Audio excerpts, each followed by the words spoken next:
Welcome back to This Just In for the 5th time. Jesus Christ. Today, Hi, everybody. This Just In. Ian is back, and today we are going to review one of 2020's. We're going to unpack one of 2020/2021's most intense films, Pieces of a Woman. Pretty intense, I would say. That's an understatement. It's an understatement? Holy. It's more than intense, man. It's like heartbreaking. It's visceral. It's visceral. It's visceral. It's heartbreaking. It's a ride. It's a full-on journey. And so for this episode, we'll do a little 5-minute grace period for everyone who hasn't watched, a little reason why to watch this film. And then once we get past that 5 minutes, we're going deep into it. We're going to spoil the shit out of it, go break down everything we want to break down, and then we'll close it out. That's the schedule for today's podcast. Wow, I've never done a schedule for the podcast before. This is very interesting. Scheduling, strange. All right, Ian, since you are here, how would you, if you were doing a review, so we are doing a review, but for your review, what is the subheading or the title for your review for Pieces of a Woman? How do you encapsulate it into one sentence? Pieces of a Woman, and then colon, a marriage story in a darker timeline. That's how I would describe it as. You know what I know? You know what's kind of funny about that? Like, if you line up Marriage Story, this film, and then what's the other film that's coming out? Malcolm and Marie. It's like the same. It's like that's like the Netflix partner trilogy. Yeah, it's like it's dysfunctional partners. Yeah, that's what it is. Okay, so for those who are unaware, Pieces of a Woman is a film starring Vanessa, Kirby, and Shia LaBeouf as a family who is trying to conceive, or who has conceived a child and is about to give birth, but something goes wrong, and the film follows the events following that, something going wrong. The repercussions of them dealing with it. Yeah. It's a ride, man. It's an uncomfortable ride to watch. It is uncomfortable, but it's gripping. Stellar. It's like you don't want to watch it, but then it's just like, wait, come back here. It's like a really bad car crash, and there's like fatalities, there's body parts everywhere, but you're like, oh my God. Yep. Like, I need to look at this. It's crazy. Yeah. Ian, what's your what's one non-spoilery thing you just want to put out there just to like summarize, or what's your favorite thing not going into spoilers about the film? The one thing I will say about this film is I can appreciate a director who isn't afraid to not cut. Yes. And this movie, the director knows. The name's escaping me. I'm sure you know, Justin. I don't know. Okay, well, what kind of film nerd are you? I know, what a bad host am I? Let me. But the director, we should insert director's name here. She, he. I think it was a combo. They're not afraid to cut away, and I think it's perfect. It really encapsulates the moment. It doesn't let anything break. It likes to sit. That's what it is. It likes to sit. And then not only does it like to sit, but it likes to make you. It sits you down, and then it holds your head, and it doesn't let you turn away. Like you're looking here. Clockwork Orange. In Clockwork Orange. That's what it is. But it's not like you don't want to.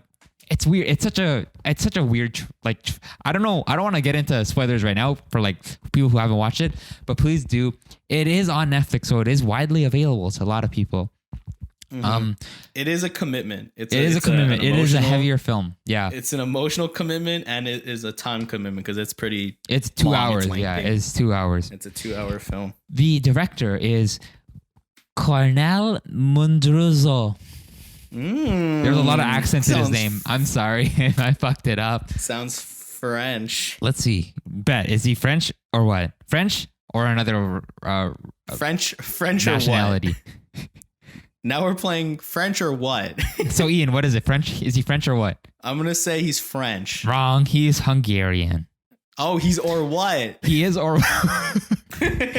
Yeah, he did excellent. Film. And then the person because if you notice in the title card, it says a film by these two people. So Kornél Mundruczó and Kata Wéber. It's a pairing. And I think when I watched an interview on the film, they were together and they were talking about it together. So they wrote the film together, and then he directed it, and I think they both produced it. Nice. I lied. They did not produce it. Performances. they are very layered. They're very layered. Like some things that seem very surface or simple, as the film goes on, you'll notice that they aren't as simple as they seem. And it doesn't seem as one-dimensional, and it gets really deep. And I like how it doesn't like tell you like, here's the part where they get complex. It's like, this is the scene. And then you can derive from that, like, this is this, this is that. Yeah. Are you no, I don't want to. Hold on. We'll talk about it later. We'll talk about it later. But yeah, I feel that a lot of characters are complex. I can think of like maybe 2 or 3 that are like really like, oh, that's why you do what you do. Like that's why. Yeah, and then I also noticed there is a few actors that are like, "Oh, you're in this film. You're in this." I don't want to. Let's not say until later. Oh, you're in this. But there are a few actors that are in there. They're like, "Huh? Yeah, like what the hell are you doing? What are you doing here?" That's a perfect way to say it. I know what actor or actors you're referring to. There's a few. There's 3. I have 3. I was like, when I saw the main one who I texted you about, I was like, what the fuck? Like, I thought I was hallucinating. I'm like, that's not them, right? Mm-hmm. But it was them. I Googled it. Yes. It also, I don't think it's a double. You don't need to like, that's so funny that you're like, I gotta make sure this guy is in this film. Yeah. I was like, am I being racist? Like, this is him, right? But for this movie, there is a lot of white people in it. So. And then another thing I noticed was the score. Like at first, like in that first half an hour, that's when the score is really like make or break. And I like how it's incorporated into the actual film. You notice how I feel like I didn't even notice the score, which is, you know, that's part of what a score does. You know, it's like the music, it sets the tone. But I thinking back, I can't remember it very well. Maybe you can talk more about. I was just gonna say, like, the score bleeds into itself. Like when they play music at certain points, like in that first big scene, we know when they play the music. I feel like, and then it bleeds into from that speaker sound into the actual score, stuff like that.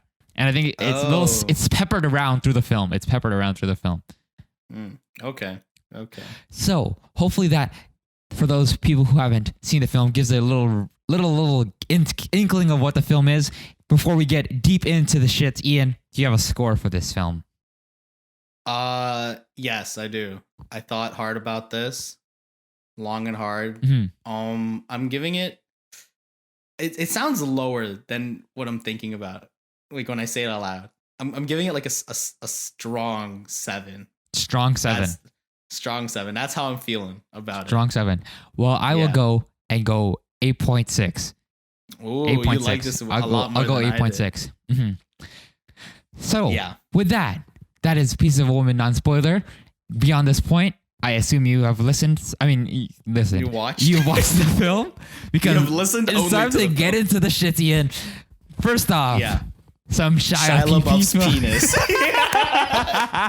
Yeah, exactly, bro. Shia PP. We get the fucking funniest thing is how he said, "My PP." He said it straight up. That's a line in the film. Fucking. He does. Is it when he's trying to get her to touch it? Yeah. He's like, touch my PP. I'm like, do you actually say that out loud? Like, that's a line. Someone wrote that down. Fucking. What's his name? Kornél and Kate. What is it?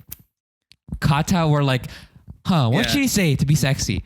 I know. PP. Touch my PP. I can imagine Shia like ad-libbing that as well, though. I see that too, but that scene was so off with the backdrop of that FKA Twig situation. It felt so off. Like this movie, and like this, there's not only one occurrence of the PP. You see it around. He's a 2 or 3. He's a recurring cast member. He has his own credit. Shia's penis. Shia's penis is played by Ben Safdie. Okay, yeah. Let's get all the stupid shit out of the way first. So first, his penis. There's some surprise nudity. To be honest, I didn't expect any of it. Yep. And then the surprise people that we saw. So first, Benny Safdie, the car guy. Mm-hmm. Then her husband, his wife, Eliza Scherzinger. Is that her name? Yeah, Eliza Scherzinger. I can't pronounce her name. Eliza Schlesinger. Oh, I feel bad now. I feel like a teacher who can't read their attendance book. Her, and then the main guy from The Last Black Man in San Francisco, Jimmy Falls. I didn't get. I only got Ben Safdie, so that's crazy that you got these. Oh, is that the dude that the wife hooks up with at the club? Yeah, that's who's him. at the desk. That's Jimmy Falls, and then Eliza. I'm like, oh, I didn't know you act. I know you as a comedian. I didn't know you act, and she acted very well. Oh, cool. Further along, let's build up to the cast. So the next person I want to talk about is the mom. Oh yes, what is her name? I think I think she did an interview recently. I don't know, but yeah, she did great. Ellen Burstyn. Ellen did great. As yeah, a she mom was great. Who's just overbearing and annoying, and she but you feel bad for her because you know what she's going through. And I think, like, ooh. Yeah, and especially because like the way she's set up, it seems she's just like she's the villain of the movie, even though like the real villain of the movie is like behind the scenes is the midwife, but like the villain that the characters are facing is that woman or the mother. And then like that scene at the dinner table where she just like she just reveals herself to her daughter and then explains everything. And I'm like, oh shit, that makes so much more sense. Why she's not just doing this to be an asshole. She's doing this because that's her. That's what she lived through, right? And see, for that moment, it was interesting because I was watching that and I'm like, I feel like personally, I feel like, you know what? No, I'm just gonna say, just say it, passage. Yeah, from a passage. You got it. I think that scene went on a little too long for my liking. It was to the point where I'm like, okay, I got the motivation. And then she started going more about explaining like, this is about you. You need to face her. You need to do what I did. I'm like, I could have gotten that. Like you didn't. I felt like you didn't need to go further into that because the whole movie, they don't hold your hand at all. It doesn't hold your hand. Exactly. So I'm like, oh, this is like great. And then I feel like if that monologue was maybe tightened up a bit more, I would have been like, damn, so this is why she did this. But I also understand why they put it forward because they didn't hold your hand for a lot of the movie. I think they're like, okay, here's a little help. Yeah. Here's a little ledge for you to hang on to when you're climbing this mountain. And I think that was an important point for her. If they were going to give you help at all throughout the film, it's going to be at that point because she's the only one who's set up to be so pretty one-sided. And like, I don't know if any of the other characters are as, they don't seem as simple. Like Shia doesn't seem that simple. And especially, Vanessa Kirby's character. She's like pretty like, you can, obviously she's the main character. So it's like you see it through. And I noticed that their camera work, I'll get into it still later, but like their camera work is really supporting the actors. Like every little thing the actor does, especially in that later on with the trial scene where they just focus a shot of her on her breathing. Yeah. It's so powerful because they just let the actors do their thing. And I think that's another thing too. See, that's what we were mentioning before, man. They just let it sit. They just know when to let it go. To let the camera go, yeah.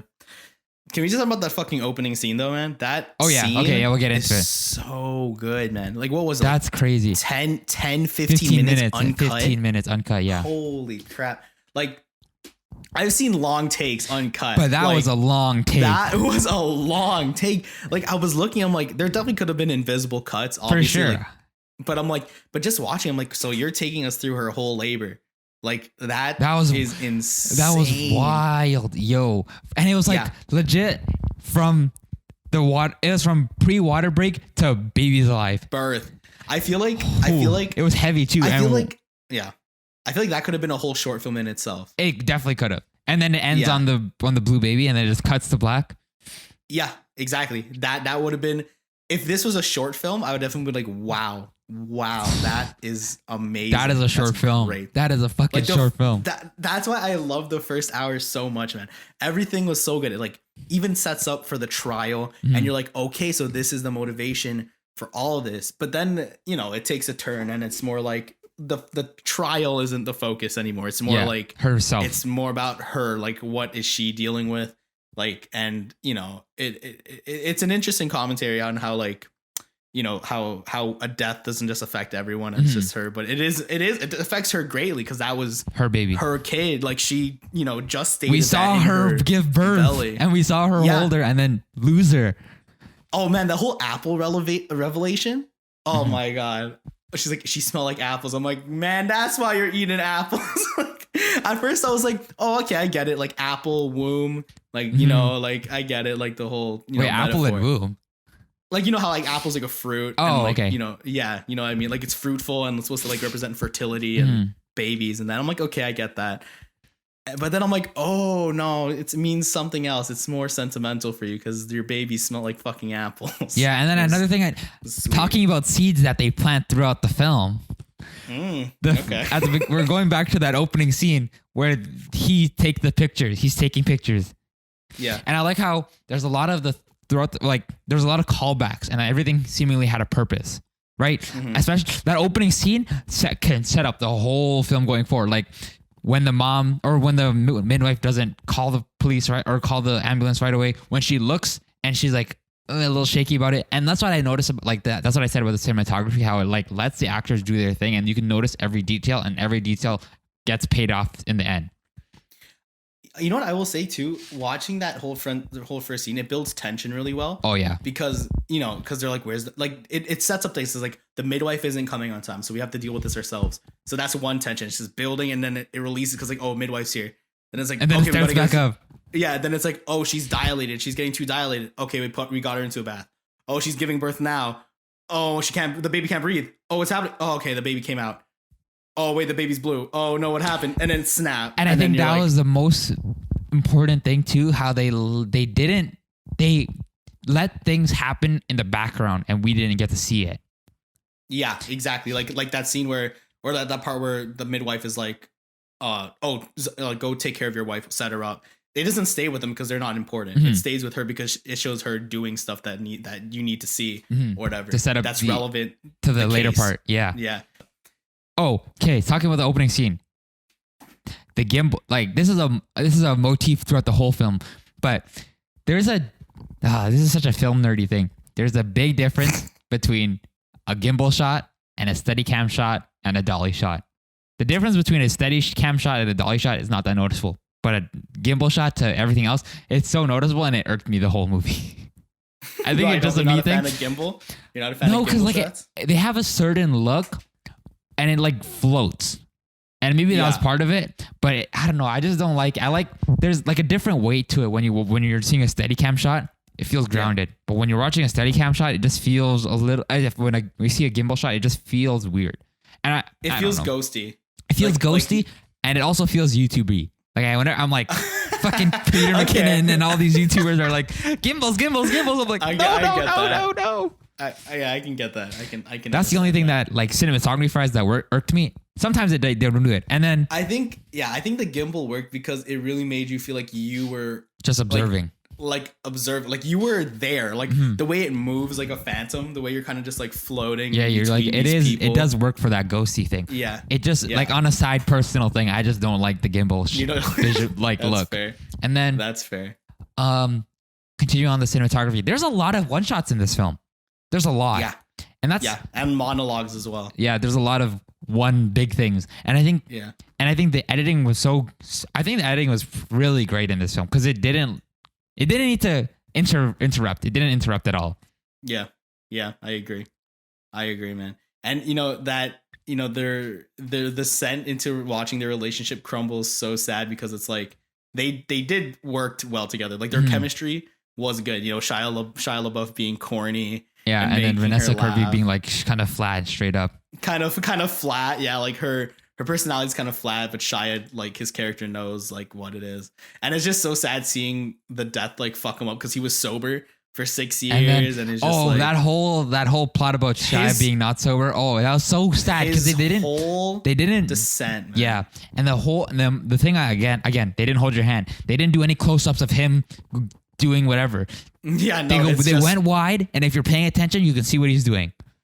Yeah, like the only time they really kind of did that is when he was getting the flask ready to put into his coffee mug.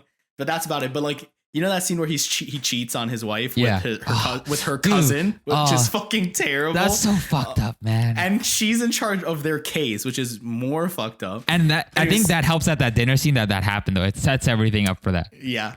And then that scene, like he's talking to her about this bridge and you see him like playing with the table and lining something up. You're not sure what he's doing. And then like casually he just goes out and wipes his face on it. Yeah, because I'm like, yo, what are you doing? What do you put? Are you putting something in your wallet? Because like I remember like it kind of set it up before where he's like, I'll pay for it. And he pulls out the credit card. So I'm like, oh, is he going to pay her or something? I'm like, this is for number one. Whoa. Okay. I mean, Shia, but like, this is really weird. And then I like how they also, from that scene where they cheat to like before, there's a large amount of time in between those two scenes. But they're like this. I don't know if they're supposed to be like at the same time or if they're supposed to be like within the same day. I don't remember if they were wearing their same clothes, but like, yeah, that whole thing was like so wild. Really good. This is supposed to be a Boston film, but it was all shot in Montreal, which I thought was very good. They disguised it very well. Another thing, speaking about the city, that bridge setup was I liked how they did that bridge title scene, because it's kind of weird because you think like, oh, it's two things starting to come together, but in the end, I was thinking it's not. It's the opposite. It's two things coming apart. I thought that was such a nice contradiction. So I thought it was like, like they're supposed to come to an understanding and meet halfway, but it was more just like the bridge isn't seen as connecting. The bridge is seen as something that helps you move on from from point A. Yeah, exactly. Yeah. Oh my gosh, that revelation, that's setting. Yeah. Oh, and then they talk about it too. Yeah, they talk about it too. Like, oh, this is how you move on. This is how you move on. And I think a nice part about moving on is like, especially in that dinner conversation argument, an underlying thing is like the generational divide. Yeah. Oh yeah. With her mom and her thing, like how because like the whole movie after the event, it seems like she's pretty, like she seems like, I don't know, it's kind of hard to see, but for the most part, it seems like everyone else is reacting differently than she is. Yeah, it definitely is, because she's like definitely like I'm fucking up the word. Decompartmentalized. Yeah, that. I didn't say it right either. Compartmentalizing, whatever. Compartmentalizing. Yeah, that's the word of the day. Justin and Ian don't know how to speak English. No, we don't. That's a clip. Just me pronouncing Eliza Scherlinger and then this. Yeah, talking is hard. But yeah, man, like that scene where she's trying to clean out the baby's room because she's like, we don't have a kid. I don't want it. Like, we don't have a kid anymore. Like, this is an empty room. And then Shia is just crying. And he's like, why are you trying to erase our daughter, man? And I'm like, oh. I'm like, he's like, don't send her away. I'm like, oh. Yeah, I'm like, don't send her away. And then the fucked up part is that he's like, promise me you won't do this with her body. And then she's like, I promise. Literally the next scene. She does Literally the next scene. She does it. And Shia knows because he tells the mom, like, she might be there. Like, so, go there. And then in the end, where they find out she didn't end up doing it and she cremated her child. She cremated her baby. Yeah. And that one scene, the first thing that came to my mind, that's getting into someone's mouth. That's not getting in the water. When she pours out the ashes, I'm like, that's not going into the water. All you see is like the wind just blow it forward. I'm like, someone's going to get baby in their mouth. Someone's getting baby. That's the real baby powder. That's the one thing that kind of threw me out. But like, I was thinking when she was pouring, very powerful. When she was pouring it out, the whole time I'm like, it kept going. I'm like, that's too much baby. That's another thing too. I'm like, yo, that wasn't that baby wasn't that big. The baby wasn't that big. I'm like, yo. Yeah. So that whole ash moment kind of threw me out just for that. Number one, there's a lot of fucking baby ash. And number two, that's getting in someone's mouth. That's just going to the winds. That was also a callback to the scene where Shia's like, you better get this shit done by so-and-so because I want my daughter to be the first on it. And then, I didn't pick that up. See, there's so much in this movie that all these little seeds that they plant throughout. And then in the end, his daughter did get to see the bridge as a cloud of ash, but still, it was a sweet sentiment. And they're goodbye, man. When he took the money and he just from his mom. That's why I wore my navy beanie. He knew, like, he's like, this marriage isn't going anywhere. No. We're done. Like, I don't love her. She doesn't love me anymore. It's too much to stay together. So, man, that goodbye was so cold. He just got out. He's crying. She's not. He takes his hat, whips it in the car, and just leaves. And then I'm like, later on, she puts the hat back on. She puts the hat on. Yeah. Yeah. See, he knew. See, that was like a goodbye. That's like, I don't need to say goodbye. You know, I miss you. Like, this is just a fuck situation. Yeah. This is out of our control. And it's so powerful that like that whole scene was silent. They didn't talk at all. And you already knew. It's just them looking. Like Shia is like nervously playing with the window, crying, and then like the wife is just looking at him driving. Yeah. And then he leaves and he's crying and he opens the door. He doesn't even look. He takes off his hat, opens it, tosses it in. And then when he's at the doors of the airport, man, it's so brilliant. He just pauses and you hear like the most like innocent whimper come out of this unit of a man. He's just like he just and then he walks through the door and he walks through and I'm like, he's hurt, bro. He's broken. Yeah. And man, you know his character's not good, man. He's definitely gonna spiral again. Like he's fucked up. He's definitely the most fucked by the end of that movie. Yeah. And man. One of the funny things that I noticed was when he's like, how to get back the car. That was a little bro, that was insane. So scary too. It was funny and scary. Was he using it to buy drugs? Yeah, right? Like that's what it's implied. Oh, like, I thought it was he needed the money for. See, that's what I like about how it wasn't holding your hand. We can definitely take two different ways from the film. Yeah. So I saw that scene as like he's trying to get the money and then he's trying to use that money to go to Seattle. Oh, I didn't think it was the drugs thing. Oh, I see. I definitely thought it was him buying drugs or like him using it to pay for the case or something. Like I thought, because he's like, I can pay for shit. Mm-hmm. I have the money. Yeah, use my card. Yeah, but that scene with Ben Safdie is shitting himself in that scene. He's like so scared. Ben Safdie is shitting himself every time he's with him. Yeah, Shia LaBeouf is so fucking like, intimidating on camera. He's scary, man. He's like, with the FK Twigs thing and knowing his history of like abuse and substance abuse, he plays it well because he's been in that place tons of times. He knows what he's doing. So that I feel like it's not that much acting. Oh yeah, 100% not. Like that whole balance of him being like, I need the money. He's like, I'm sorry. I shouldn't have yelled, but I really need that money. And it's like, you're crazy, man. And then when he yelled at the guy, you're a doctor, you're a medical professional. Oh, yeah, that scene where he just and they pan out and they just have the doctor just like, what? Yeah, he erupts. He's like, what's your medical opinion? And he's like, I think it's a pretty open and shut case. And he just yells fuck as loud as he can. Just fuck. And then just hang on Shia until the very end. And he's like, I'm sorry, I need some air, and just leaves. And then the fucking wife is like, yeah, so I can donate her body to science. It's just like she's so zoned out, and I think that's so perfect. Like these performances are so, and like look at all these little nuances that like lead to different things. The performances are really powerful. I mean, wait, what were you gonna say before he closed it out? I was just like, she's definitely like that, and they explain it because she's not. Everyone's facing what's happening, and she isn't. Like she's regressing, and they're trying to move on, which is fucking with her. And everyone thinks she's being cold, but that's her way of dealing with it. It's her way of coping. And yeah, man, that ending with the daughter and the apple tree. That's what I was gonna say. Do you think they got back together or not, or it's another person? I think it's another person. I think they're done. I think that relationship is done with her and Shia. When I saw her put back on the beanie, I'm like, oh, are they gonna get back together? Oh, so you saw it as like you're always gonna I'm always gonna love you. Like and they're gonna like reconnect.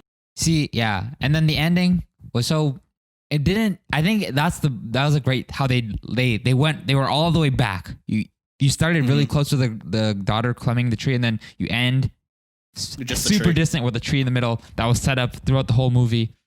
Yeah. Oh man, yeah, the apple seeds thing. I was like, I thought she was making a dessert with the apple seeds. I'm like, are you gonna make a pie? Is that what you're doing?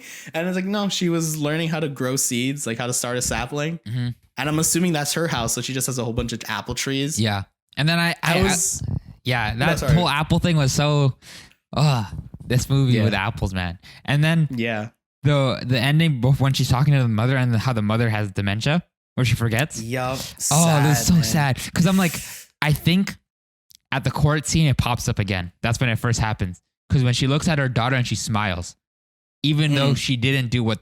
Like, even though Vanessa's Kirby character didn't do what the mom wanted her to do, but she still smiles at the end. And I think that was her, like, forgetting.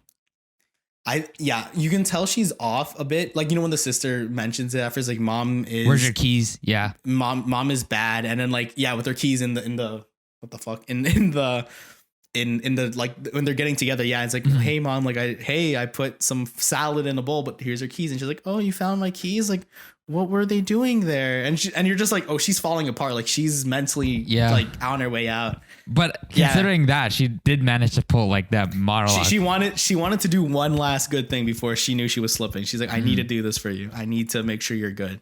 Yeah. And it's sweet, man. It's a very empowering. Would you say it's empowering? Because I don't know, Shia kind of, I don't know if it was mistreats women. Yeah. It was it was something to do with peace. Like it ends very peacefully. Hopefully. There you go. Moving on. Looking forward. This movie is a movie about grief. It is a grief. And the stages of it and how you can move forward from it. Yep. And with that, Editor Justin coming in here. Ian's audio didn't record, so I'm just talking to myself. But I say again what Ian said. So here we go. We forgot to talk about something very important, and it's kind of off-brand, but the fits were excellent in this film. Right, weren't they, Ian? His guaranteed his own closet was the character closet. It worked so well. All the fleece was crunchy. All the gorp was sick. And then don't forget, Vanessa Kirby's jackets were fucking amazing. She had some sick ass coats. And that's all we have to say. It would be off. The fleeces were sick and the coats were sick. That's why I'm wearing. And we just buckled. I don't know how we forgot about that part, but yeah. Fits were sick. Oh, fashion, film, fashion. We completely forgot about the fashion film part, but yeah. No. Yeah, his sick definitely dressed himself. The coats were sick. And then I like the little meaning with the beanie. And insert this part here, Justin, editor. All right. Back to the show. Or probably the end. End the podcast. This just in. Watch this movie. It's great. Unpacking Pieces of a Woman. Thank you, Ian, for coming on, sharing your thoughts, exploring this movie with me. Don't forget to check out Ian and all his beautiful things that he did. Yeah, everyone already knows. We'll just keep throwing on there. We'll keep throwing on there. So yes, please do watch this movie and let us know what you think in the comments below, or just talk to me in person. It is very heavy and not in person. Sorry, digitally. Yeah, with the new restrictions, Justin, come on. Yeah, sorry. I apologize. But yes, that has been This Just In with Justin featuring Ian. Pieces of a Woman. We will see you next week. Go watch the film. Let us know what you think. And I'll see you next time. Bye. Oh, that was so light. Hold on. There you go.